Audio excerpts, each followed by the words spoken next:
Hi, I'm Lori Feldpausch, and I'm in northern Michigan on Little Traverse Bay at the Memorial Gardens. I've been painting the Great Lakes for a few years now, at least 10, and there's just the colors change by moment. So tonight I'm just going to do a little painting here of the bay. I just start with transparent washes, and so I'm kind of getting one ready here to start laying in this birch tree and the back of. So let's just kind of start putting some washes in.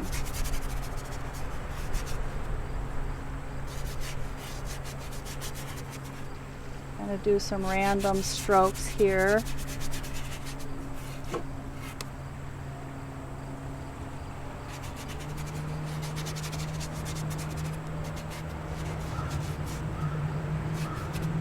Kind of overcast, muted day. Does that make it better or worse or harder to paint? Well, when it's a muted day or a low key, kind of a low gray day, it's a lot easier to paint because your light doesn't change, and so your it stays pretty even, and so it is a little easier. But we all like sunshiny northern Michigan days, though, so.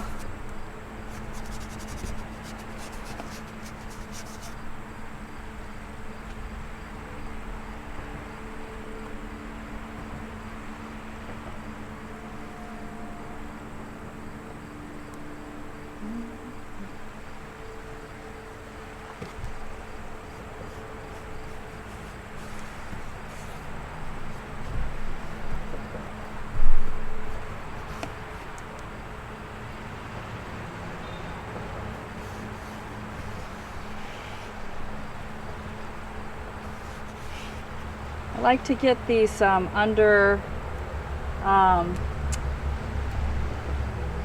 of everything kind of set in pretty rapidly so that I know where I'm going with it. So I'll just kind of lay things in and then kind of fuss around with it as I bring it down to the smaller shapes. But once I start with my big masses, I just try to get them in as fast as I can.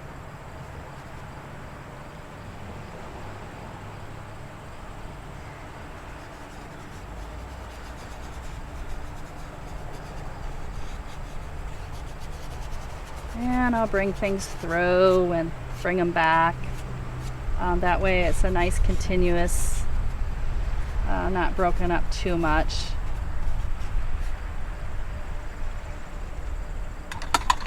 So I work with a pretty full palette even outdoors.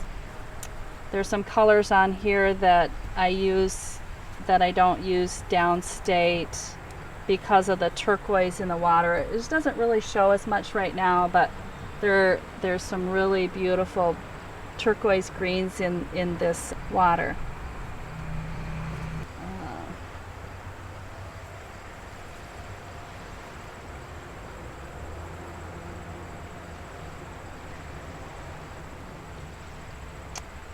Was there a point? Oh, I shouldn't talk to you. What? Well, where you became like comfortable, because I'm self-critical, where there's a kind of a fear of making a mistake and working over something. You know, I think I paint so much. Maybe 5 years ago I might have been like, oh, but now, you know, I'm pretty confident on where I'm going with my painting. And whereas maybe before I would question where I'm going, where I start my painting the same, you know, every time now. I have my style, and this is what I do.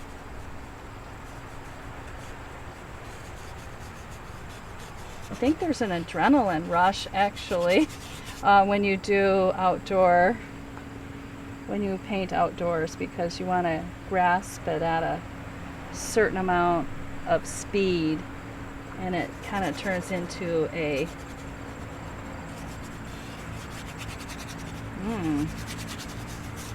kind of a meditative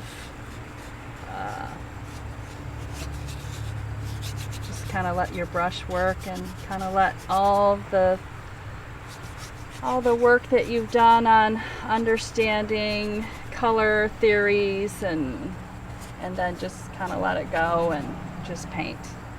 And I'm able to do that, whereas maybe so many years earlier I was a little more not as free.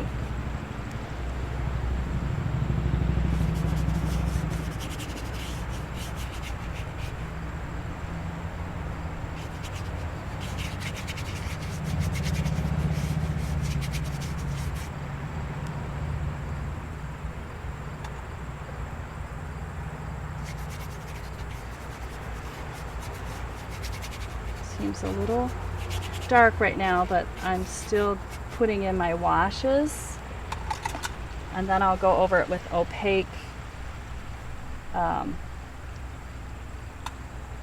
colors that will tone it down. So I kind of start out on the bright side and then I take it down from there.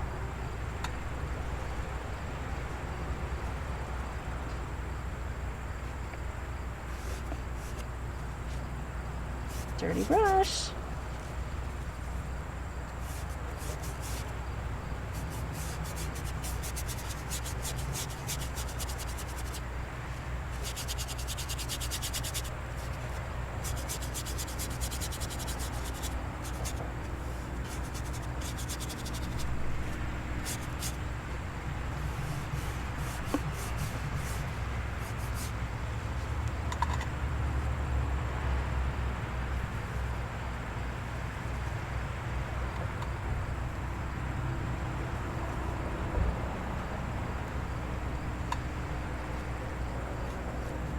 Get boring for you? No, I mean, I'm so amazed by it that being able to mix colors is just to know the right things to add. Yeah, that just takes time, you know. I think it's a matter of taste. It's kind of when, you know, a good designer can put colors together to make painting is the same way, you know. What gives it harmony, you know, some colors just aren't supposed to go together. Kind of use my board as a guide to get my lines straight, and I just wash it back out. Like, which one is crooked? One of them's crooked.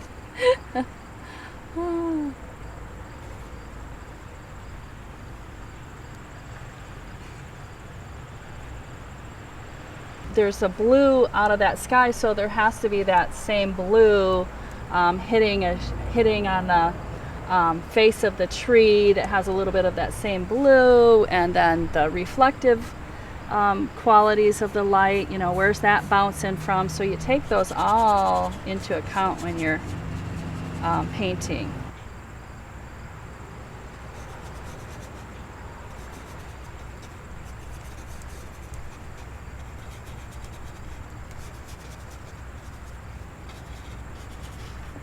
Will you kind of fudge it at times then? Let's say like there's something that is like that sandbar. If it went in a direction that would look odd, I mean, yeah, I'll switch it up. Like right now there's three really nice birch trees here, and there's only two right the scene that I'm looking at with a big pine tree, but I've put that into three. So yeah, I'm already fudging it.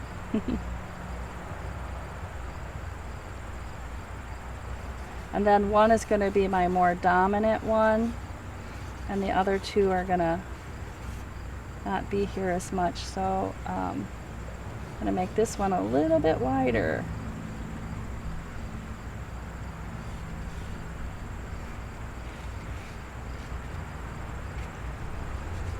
And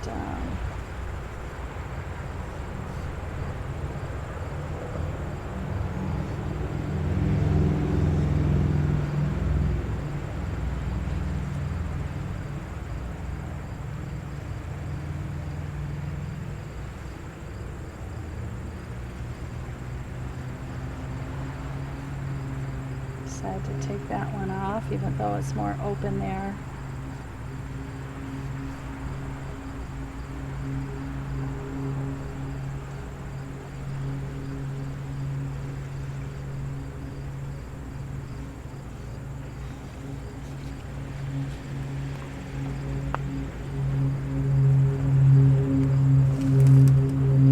It's really important to step back on your work.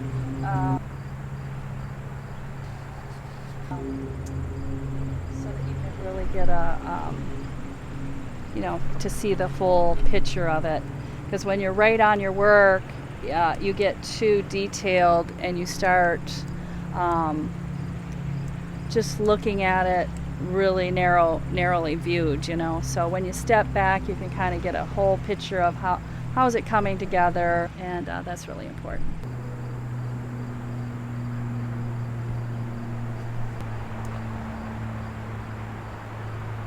And a lot of times I think, you see more color than what maybe is actually there, but it just makes it for a more exciting painting.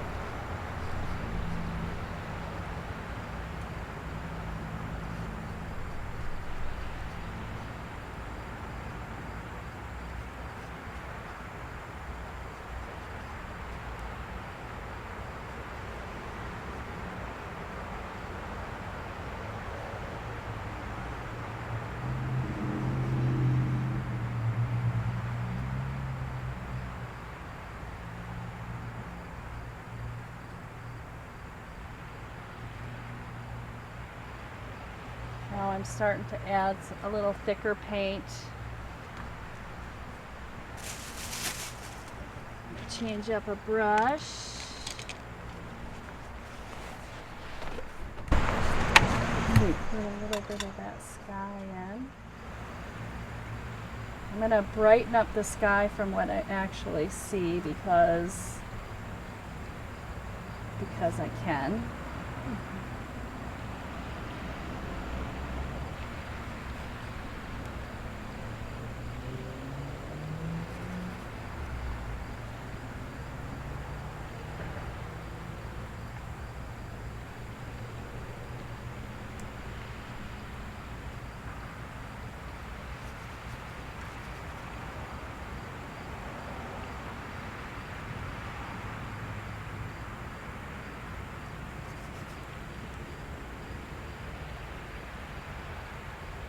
Start cutting in on these trees to make them look like something. So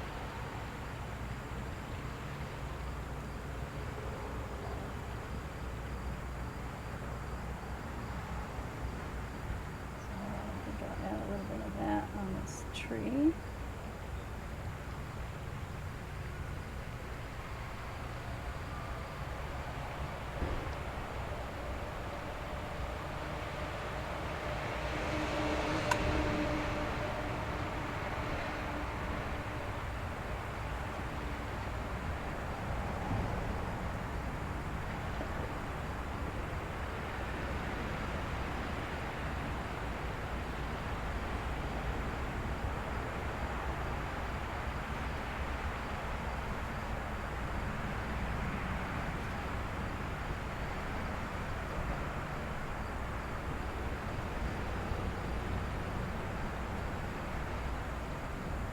I like to break up the color with a little bit of same value, but a little difference in temperature. So I'm kind of switching up a little pinker, a little bluer, a little oranger, and it kind of gives a little bit of magic.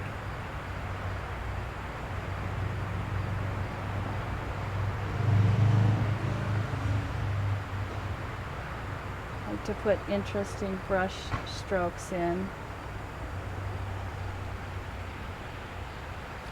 Step back.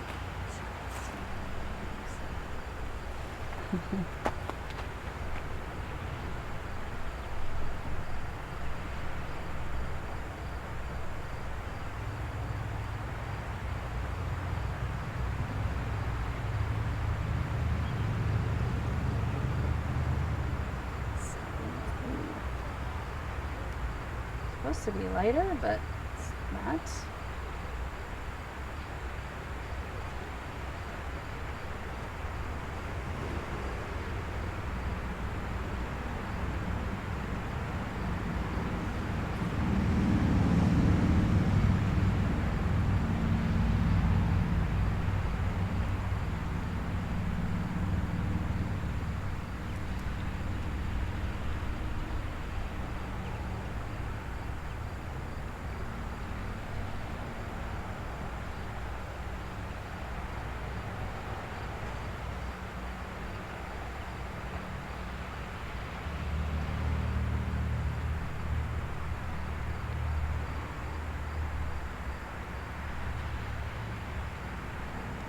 Start slowing down a little bit once you start needing to put them in.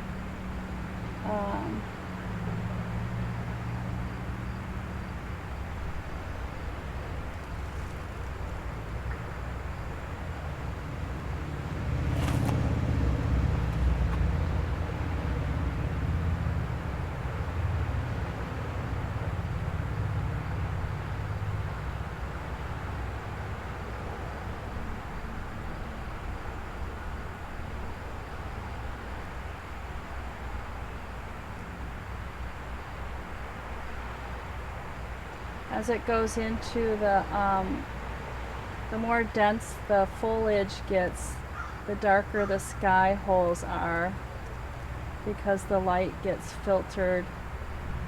So it starts getting a little bit darker.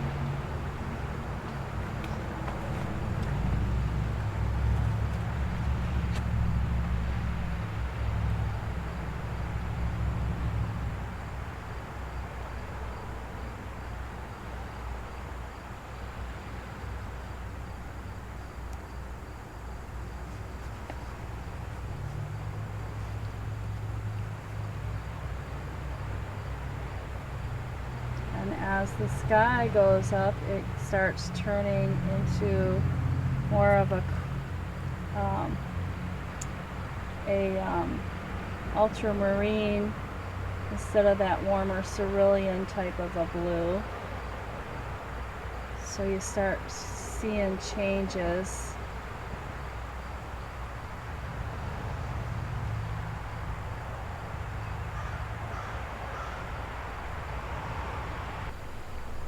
There's some little birch trees back in the distance, so we kind of want to wash those in, kind of get those in. Of course you want to make it interesting.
There's that blue from the sky, kind of getting that in.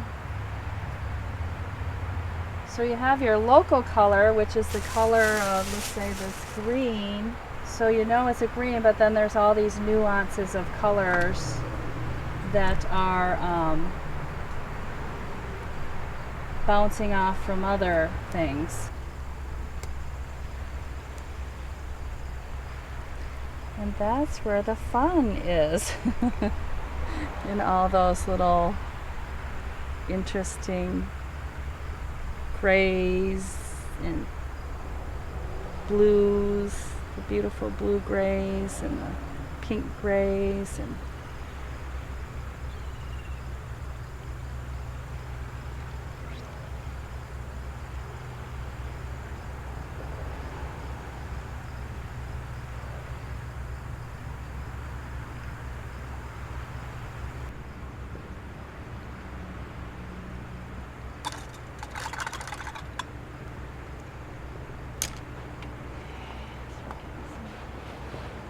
When did you make the transition from watercolors to oils? oh, Did you start out in watercolors? I did about about 8 years ago. When I started Plein Aire painting, I had taken a workshop, and it was like everything that I love to do. I love to be out in nature. I love to paint, and it just kind of morphed into oils are so much more fun than watercolor outside. And I think that's just what happened. I just kind of morphed into the oil, and I took classes for about 4 years, and so that I would get the brushwork going right, and then because there really is a technique, and if you want to be good at it, there's a technique. So, yeah. And I love the lusciousness of oils, and that people have been using oils for hundreds of years, and I don't know. I think there's something to that. Now, when you first started, you pulled the paint down, like in the water? Yes. And now you're Going across? horizontal. Yes. Is that typical? Is what you do? Do you have the 2 layers to? It does, and especially with transparents, to go take your darks and your transparents and take them down, you get rid of the sheen on things, on your painting. And you just kind of skip around making strokes. Today it doesn't show as much, but usually it's darker on the backside toward the horizon line. It's kind of a nice, on the bay anyways, there's a really nice periwinkle blue, and then so I try to kind of lighten it up and gray it up toward the shoreline, and the shoreline has sand in it, so then you're warming it up from the sand, so the color is a little different. So on a day like this, it really helps to have a lot of experience. Yeah, otherwise this is going to be a flat, boring, really contracted on its values. Your values, you're only going to have probably 4 values, or whereas as this, I'm actually giving it a little more punch. But it is starting to.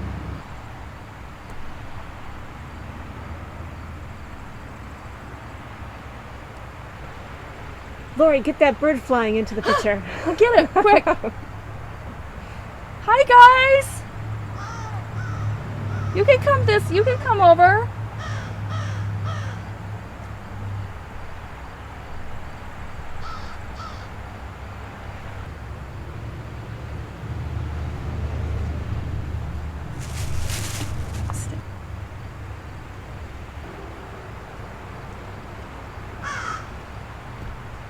Ooh, is that a good sign? There's a crow.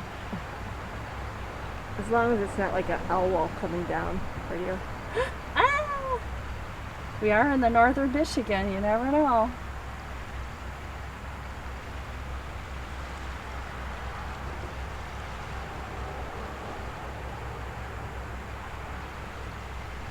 I'm just getting this second kind of a ridge back here.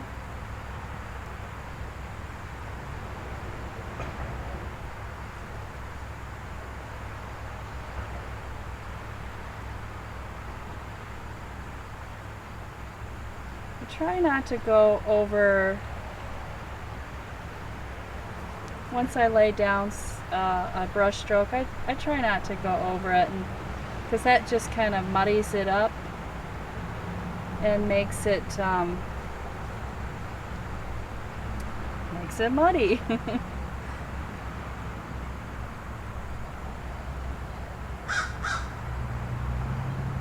Like, it's amazing how much, like, just what you're doing now adds so much depth to it.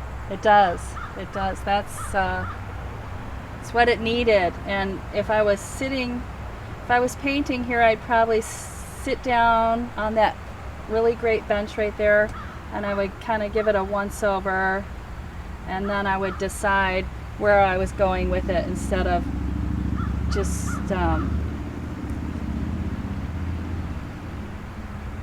kind of keeping a forward, steady movement on it. So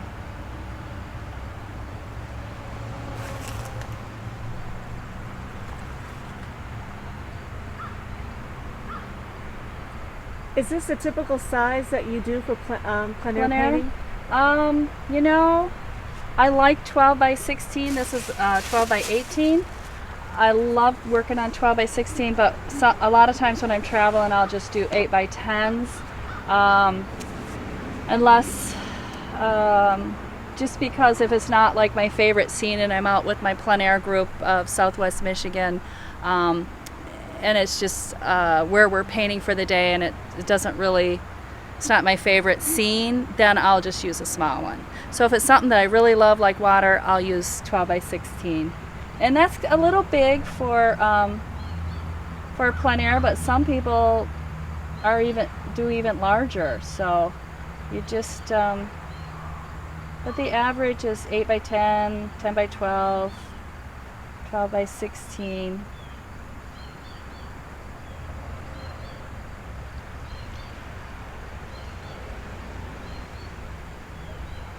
I want to see how those birches are transformed. I know. They need work.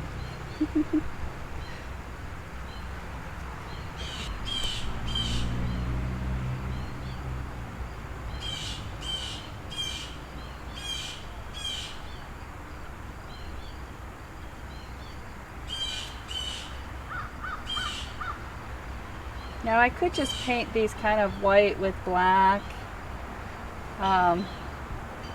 or dark, really the dark spots, but you know, it's just so much more fun to add a little color and make some magic there.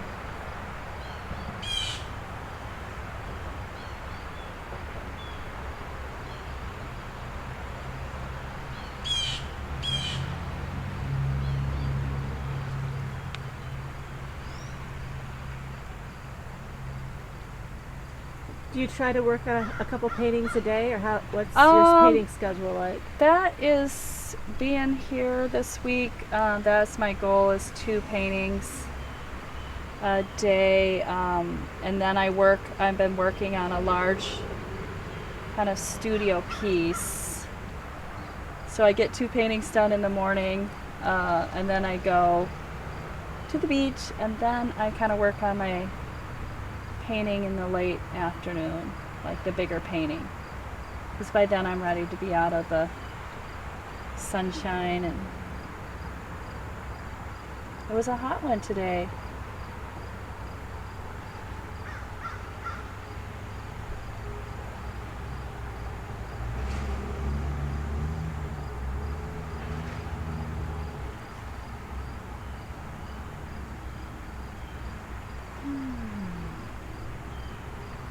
Ooh, too dark.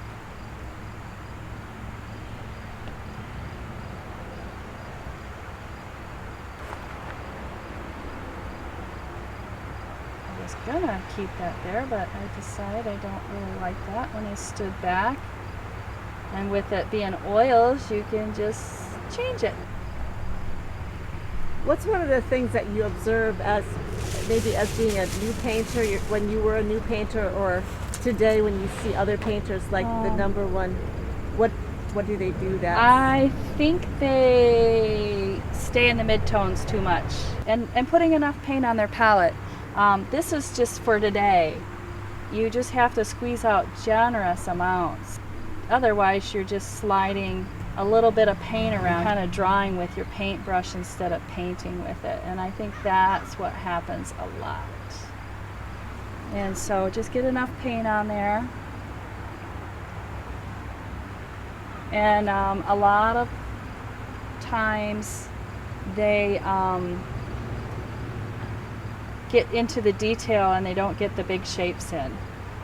You know, you'll get stuck on something and they'll have so much detail and it's like they've lost the whole picture, and they don't even realize it because, you know, they kind of haven't stepped back to realize that that's what they were doing. So they get on their painting so close that they don't step back and see, oh geez, what am I doing there?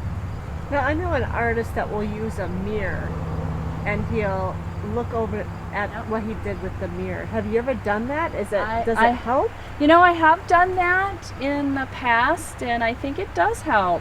And then Scott Christensen, he goes upside down and looks between his legs. So everybody has to kind of, I use a huge mirror in my studio, and I constantly, every time I pretty much do a brush stroke or two, I kind of turn around and see how it's jiving with my painting, because in the mirror it will speak so loud. And yeah, so I do use a mirror. I want to try that. Do it upside down. I know. Well, it's up high, so it is hard.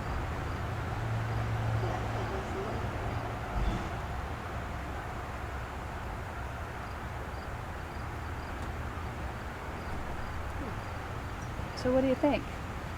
Oh, I'm liking it. Not bad for a quickie.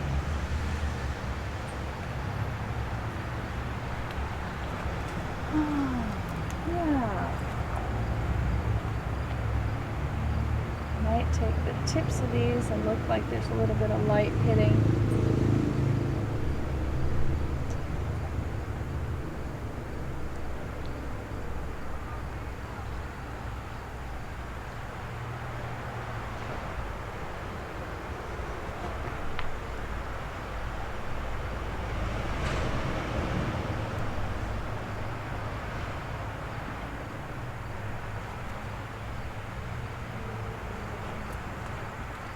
There, I think that has a nice little feel to it. Because I could keep going. What I do is I kind of get to the big shapes and then I kind of go down on the shapes and then they get smaller and then the shapes get smaller, and you can work it and get it more detailed, but in specific areas, and you know you can really work it. But you start out with those big shapes and then you just keep on breaking them down. And so that's kind of the wrap up. That's how I paint, and thanks for being here. Thank you. Thanks.